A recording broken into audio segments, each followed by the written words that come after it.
Bonjour. Un thème un peu délicat aujourd'hui. C'est ce qu'on appelle l'éléphant dans la chambre, non? The elephant in the room, comme disent les anglo-saxons. Quand nous parlons de développement personnel, il y a 3 pattes, selon notre modèle. La connaissance, les habiletés, l'attitude ou la motivation. Très bien. Qui sont d'ailleurs intimement liés. Intimement liés.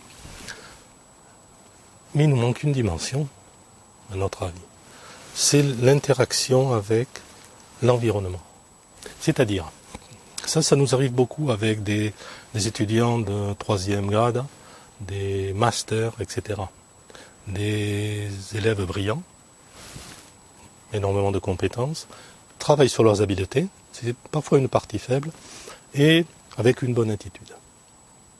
Mais ils n'auront de succès que s'ils arrivent à connecter avec les personnes ou les organismes externes qui ont accès au contact, à la finance, aux appuis politiques par exemple.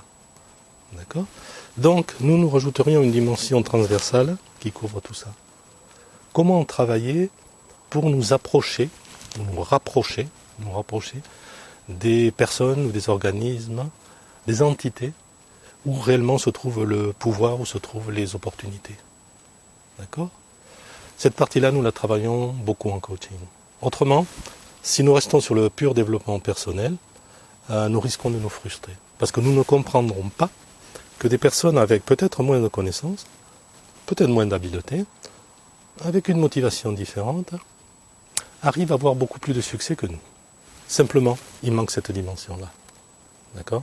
C'est-à-dire nous connecter, même si c'est de façon provisoire, avec ceux qui ont, disons, le pouvoir ou la capacité d'influence. D'accord ? C'était donc l'éléphant dans la pièce. C'est un sujet sensible, c'est un sujet délicat. Il y a des connotations éthiques, ou de manque d'éthique, mais il est important d'en parler. Et dans des conversations de coaching, par exemple, il ne faut pas le dissimuler. Il faut accepter de traiter ce problème, cette réalité, nous allons dire. D'accord ? Merci beaucoup.